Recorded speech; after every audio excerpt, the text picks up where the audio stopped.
আমাদের আইসিটির তৃতীয় অধ্যায়ের সংখ্যা পদ্ধতি জানতে গেলে এই ছোট ছোট এই বিষয়গুলো ভালোভাবে আগে বুঝতে হবে আমাদের। প্রথমত এখানে কয়েকটি প্রয়োজনীয় শব্দ লিখেছি, সেই বিষয়গুলো একটু জেনে নিই।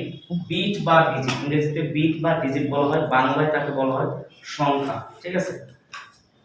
বেস, বেস হচ্ছে ভিত্তি। আমরা কোনো সংখ্যাকে বোঝার জন্য আমরা সেখানে বেস দিতে পারি।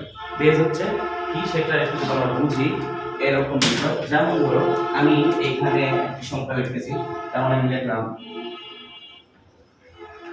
এরকম একটা সংখ্যা লিখলাম। এখন আমরা বাইনারি অর্থ হচ্ছে কি 2, বাইনারি অর্থ 2। আমরা এর আগের ক্লাস আমরা দেখলাম যে বাইনারি হচ্ছে 0 এবং 1। 0 এবং 1 হচ্ছে কি বাইনারি স্থানীয় মান। তাহলে আমরা যদি একটু খেয়াল করি এখানে 1 0 1 1 আছে। এই সংখ্যাটাকে বোঝার জন্য আমরা কি করব, এইরকম ভাবে একটা বেস দিব। অর্থাৎ এটা যেহেতু এই সংখ্যাটা যেহেতু বাইনারি, সেহেতু এটাকে বোঝার জন্য এইখানে একটা বেস দিয়ে দিলাম 2। এই 2 দ্বারা বোঝা যাচ্ছে যে এই সংখ্যাটা হচ্ছে কি বাইনারি সংখ্যা। ঠিক আছে। ঠিক সেম ভাবে এরকম যদি আমি একটা সংখ্যা লিখি 99 লিখলাম, এইটা দ্বারা আসলে কোন সংখ্যা বোঝাচ্ছে, এখানে আমরা একটা বেস দিয়ে দিলাম, এই 10 দিলাম। এই 10 দ্বারা আমরা বুঝতে পারতেছি এই সংখ্যাটি হচ্ছে কি দশমিক সংখ্যা। ঠিক আছে, ব্যাপারটা বুঝছি। এরপরে দেখো বাইনারি অর্থ 2, আমি একটু আগে যেটা বললাম।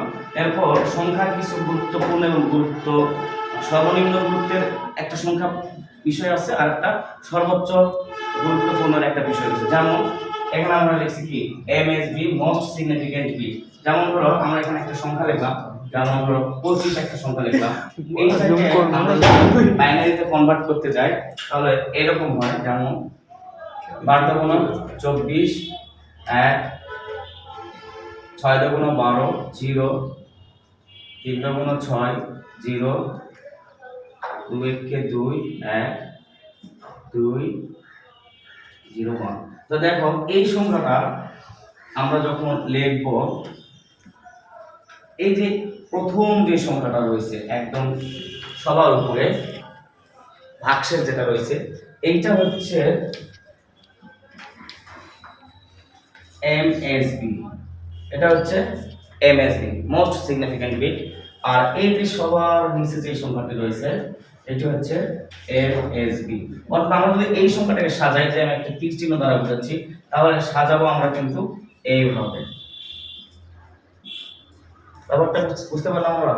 এইখানে কিন্তু যে সংখ্যাটা লিখেছিলাম দশমিক সংখ্যা 25, এই দশমিক সংখ্যাকে যখন আমরা বাইনারি সংখ্যায় রূপান্তর করলাম, তখন আমরা এরকম কি ভাগ দিয়ে দিয়ে বের করব। এখন এই বিষয়টি কিন্তু এখন ক্লাসে আসে নাই, যেহেতু এমএসবি এবং এনএসবি বোঝানোর জন্য আমি জাস্ট এখন বিষয়টি বুঝাইলাম। যখন আমরা এরকম ভাগ দিব, তারপর এই সংখ্যাটা যখন আমি সাজাবো, এই সংখ্যাটা সবার শেষে লিখতেছি দেখো, এবং এই সংখ্যাটা সবার আগে লিখতেছি, যেহেতু নিচ থেকে উপরে যাচ্ছে। তাহলে আমরা এমএসবি এবং এনএসবি বিষয়টি কি বুঝতে পারছি তো? এরপর হচ্ছে কি ইন্টিজার। ইন্টিজার হচ্ছে কি পূর্ণ সংখ্যা।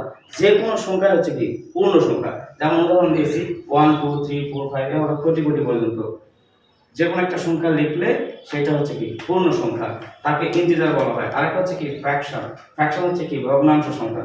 ভগ্নাংশ সংখ্যা মানে হচ্ছে ইন্টিজারের পরে যদি আমরা কোনো দশমিক দিয়ে কোনো কিছু লিখি সেটা হচ্ছে কি ভগ্নাংশ সংখ্যা। আমরা যদি একটু লক্ষ্য করি, এই 1টা হচ্ছে কি একটা পূর্ণ সংখ্যা, এরপরে যেটা লিখছি দশমিক 5, অর্থাৎ 1.50 বোঝাচ্ছে বিষয়টা 1 টাকা 50 পয়সা। তো এই যে দশমিকের পরে যে সংখ্যাটা লিখছি এটা হচ্ছে কি ফ্র্যাকশন বলা হয়। এরকম 2.5 3.5 4.5 5.5 এই পয়েন্টের পরে যে সংখ্যাগুলো লিখেছি এগুলো হচ্ছে কি ফ্র্যাকশন ভ্যালু। এরপর হচ্ছে কি র্যাডিক্স পয়েন্ট। র্যাডিক্স পয়েন্ট হচ্ছে কি দশমিক। অর্থাৎ যেমন ধরো এই যে 99 এর পর এখানে পয়েন্ট দিয়ে 50 লিখছি, এই যেটা পয়েন্ট দেখলাম দশমিক, এইটাই হচ্ছে বলা হয় র্যাডিক্স পয়েন্ট। ঠিক আছে, ব্যাপারটা বুঝতে পারছি? জি। তাহলে আমরা একটু খেয়াল করি, এই যে 99 যে সংখ্যা এটা কিন্তু ইন্টিজার ভ্যালু, আর এই দশমিকের পরে যে 50 লেখা আছে এটা হচ্ছে ফ্র্যাকশন ভ্যালু। অর্থাৎ এটা পূর্ণ সংখ্যা, এটা ভগ্নাংশ সংখ্যা। তো পূর্ণ সংখ্যা ভগ্নাংশ সংখ্যার মাঝে যে বিন্দুটা রয়েছে এটা হচ্ছে কি র্যাডিক্স পয়েন্ট। আইসিটিতে এটা র্যাডিক্স পয়েন্ট বলা হয়।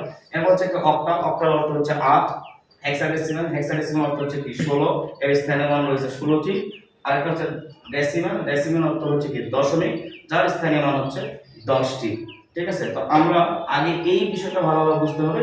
এর পরবর্তীতে আমরা কি বাইনারি, অক্টাল এবং হেক্সাডেসিমালের সংখ্যা পদ্ধতি এক সংখ্যা থেকে আরেকটা সংখ্যা কি বলা যায় সেই বিষয়টা আমরা শিখব ইনশাআল্লাহ।